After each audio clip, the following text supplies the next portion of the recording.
Have you ever wondered how much money you would really need to reach financial freedom? Well, I have. I've done the math, and I'm here to tell you that it is not as much money as you may think.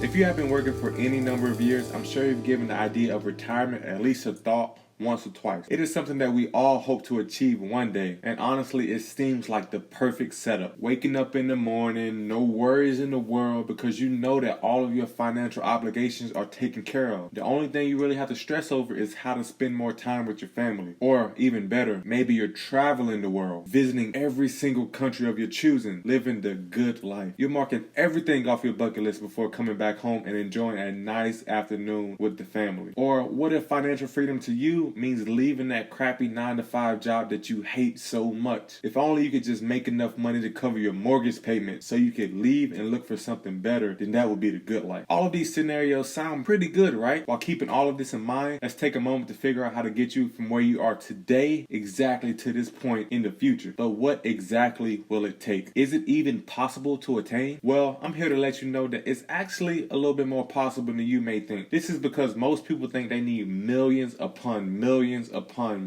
of dollars to retire early and live until they're 100 years old. They think that they need this large sum of money because they have the wrong idea regarding how your money can actually work for you. So in order to fix this, all it takes is a little bit of math, knowing where you have to go, and setting up a plan on how to get there. In this video, I will be walking you through exactly how to calculate your financial freedom number and a few tips and tricks along the way in order to get you there as quickly as possible. However, before we even go into this equation, let's assume that you want to retire in 10 years. If you're in my age range, let's assume that you want to retire by the time you're 35 years old. That's a little optimistic, am I right? Maybe not. This is because I am truly a believer in the FIRE movement. FIRE is an acronym for Financial Independence Retire Early. And FIRE is a movement of people who have taken the steps of getting out of the rat race and leaving their 9-to-5 jobs in order to attain something that they are truly passionate about. You see, we are taught in school to study hard so that we can one day get a good high-paying job. And then once we get that job, we are taught to work hard in order to get a bonus or a raise, and then work harder in order to get another raise, and then work harder and work harder and work harder. And all of this is a cycle of working,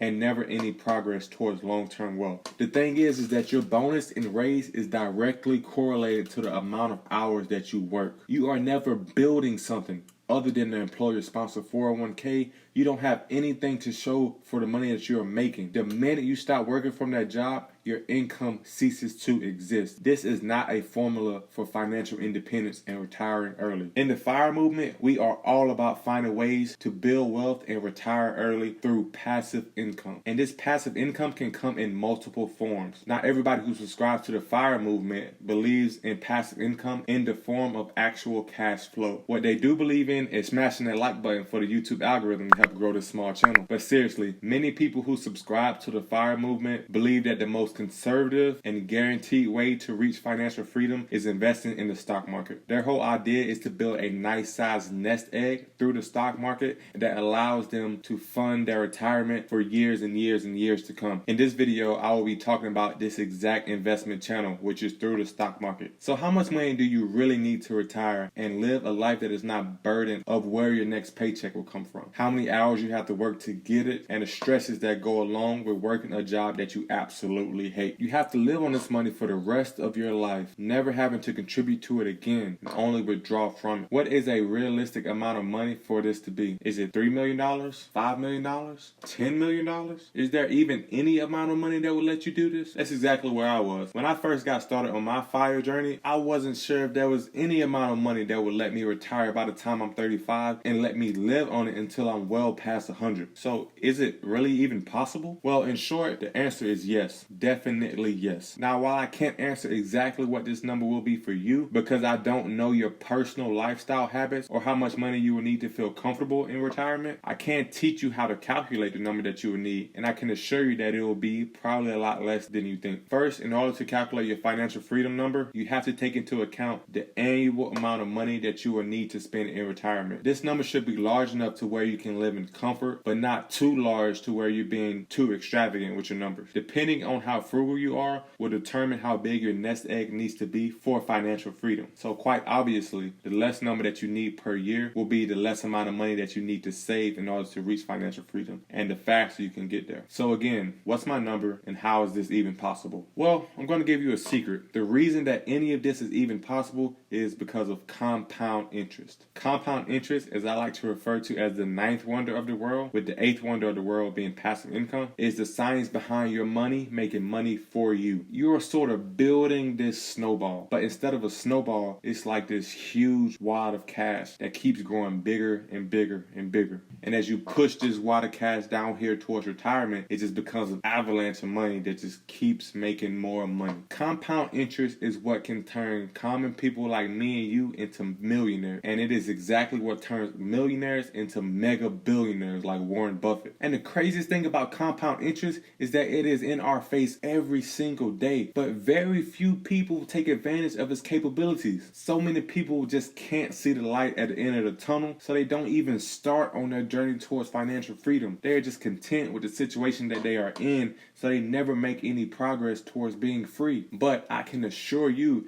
if you stay on your journey towards financial freedom long enough, then you will see the light at the end of the tunnel, and one day you will be able to call yourself financially free. So let's go more in depth into exactly how compound interest can work for you. Before I go in and start talking about the numbers and the boring math stuff, I want to teach you a little bit of the backside of compound interest. I recently finished a book called Financial Freedom by Grant Sabatier, and he explained how you actually need less money to retire at the age of 35 than you would need at the age of 65. His book is very helpful if you're just starting your journeys of financial freedom, and if you want to check it out yourself, use the first link in the description below. So now, going back to how you can retire with less money than you ever thought possible. The idea and basically the whole concept of the book is that if you choose to retire at the age of 35 instead of the age of 65, you will have 30 more years of compound interest working in your favor. Did I lose you there? Let me explain a bit more. Let's say the stock market returns an average of 7 to 8% after adjusting for inflation year over year. And with the tips that I learned from Financial Freedom, I learned that you should strive to withdraw no more than about 4% from your investment account each year. This gives you over 30 years of compound interest working in your favor, because while your investments are earning 7 to 8% per year, you're only withdrawing 4%. And this way, you are never touching the principal of your investment balance. And whatever of the 7 to 8% that you don't withdraw, that money starts earning money as well. And your nest egg gets even larger without you doing anything at all. So at last, let's learn how you do this. Calculating your financial freedom number. When thinking about your financial freedom number, you have to understand that this is the amount of money that you need to have invested to live on, well, forever.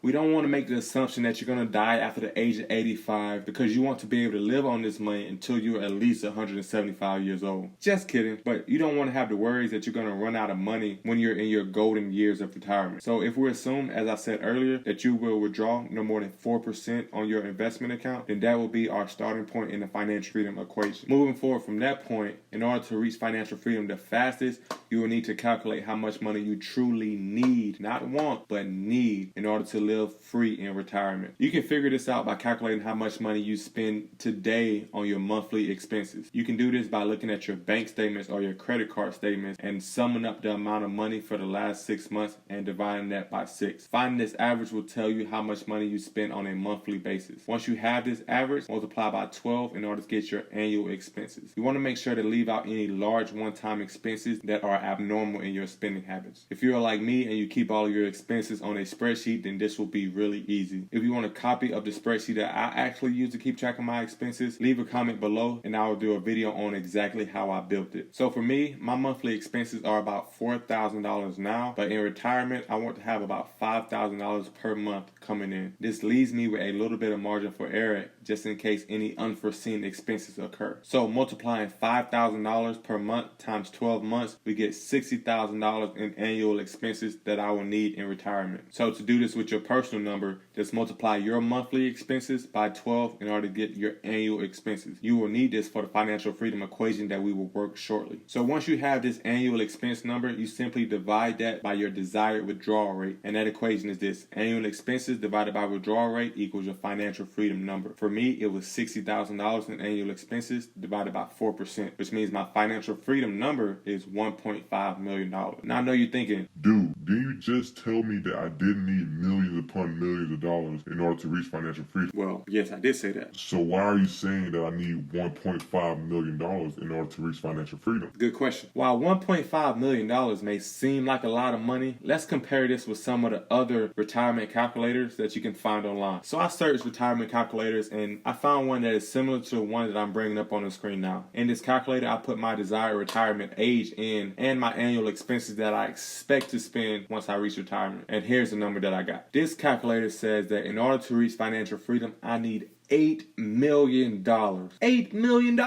What a difference. So which amount of money would you rather have to save in 10 years? $8 million or $1.5 million? Now I understand that $1.5 million still seems like an impossible number to achieve. But if you break it down into manageable goals, then you can reach that number before you know it. By utilizing the money making videos that I talk about on the CentennialInvestor.com, you can be there before you know it. I'm just a guy on YouTube here trying to help you fast track your journey to financial freedom. So thank you for watching this video. If you enjoy this kind of content, please hit that thumbs up button. It really helps your boy out in trying to grow this small YouTube channel. And also, if you're feeling really friendly, hit that subscribe button, man. It's free, and I'm just trying to grow with everybody else. That's all I have for you today, guys. Peace.